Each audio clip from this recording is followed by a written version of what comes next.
Welcome to JP talks. నమస్తే. Marriages are made in heaven అన్నారు. కానీ ఇప్పుడు మనం మ్యారేజ్ హాల్స్లోను, బ్యాంక్వెట్ హాల్స్లోను, అలా ఫంక్షన్ హాల్స్లోను పెళ్ళి తర్వాత జరిగే పెళ్లి విందు అంటే రిసెప్షన్లు కూడా అక్కడే చేస్తున్నాం. చాలా ఘనంగా చేయాలని అనుకుంటుంటాం.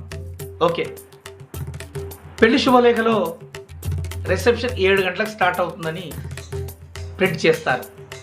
మనం 7 గంటలకు అక్కడికి వెళ్తే ఎవరు ఉండరు, అసలు పెళ్లి వాళ్ళే ఉండరు. వాళ్ళంతా కూడా ఇంటి నుంచి బయలుదేరి పెద్ద జులూస్ ఊరేగింపులో ఉంటారు. బాణసంచా, టపాకాయలు, ఆటలు పాటలు, డ్యాన్సులు, ఇక సరదాగా సాగిపోతూ ఉంటారు. వాళ్ళు పెళ్లి వేడుక దగ్గరికి రావడానికి టైం పడుతుంది. ఈలోగా అతిథులను ఎంటర్టైన్ చేయడానికి కొంతమంది చక్కటి ఆర్కెస్ట్రా ప్రోగ్రాం ఏర్పాటు చేస్తారండి. పాపం ఆ కళాకారులు బాగా ప్రాక్టీస్ చేసుకుని హైదరాబాద్ నుంచి ఇక్కడికి వచ్చి చక్కగా హృద్యమైన పాటలు, మధురంగా పాటలు పాడుతూ ఉంటారు. కానీ ఒక్కళ్ళం మనం అటువైపు ధ్యాస పెట్టాం. ఎక్కడా ముచ్చట్లే, అసలు మనం వినే ప్రయత్నమే చేయము. ఆ పాటలు పాడాక కనీసం చప్పటతో అభినందించే ప్రయత్నం కూడా చేయము. ఇక ఈలోగా పెళ్లి వాళ్ళు వచ్చేస్తారండి. 9:30 దాటుతుంది. ఆ వచ్చాక కూడా వేదిక మీదకి ఎక్కడానికి ఇంకా టైం తీసుకుంటారు. డ్యాన్సులు, ఫోటోలు, రకరకాల వేడుకలు.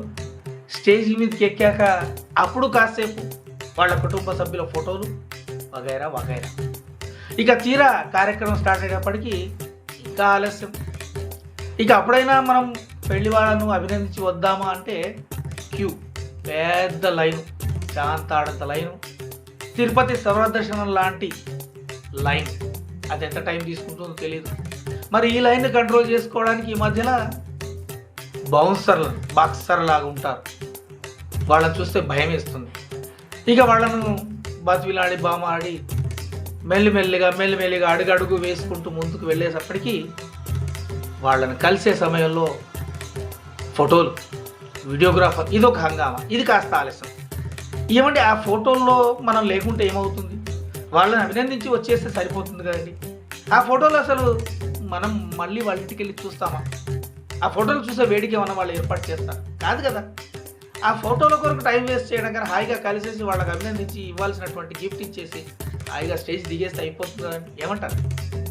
ఇక డిన్నర్ హాల్కి వచ్చేస్తే అక్కడ హడావిడే, జనాలు కిక్కిరిసి ఉంటారు.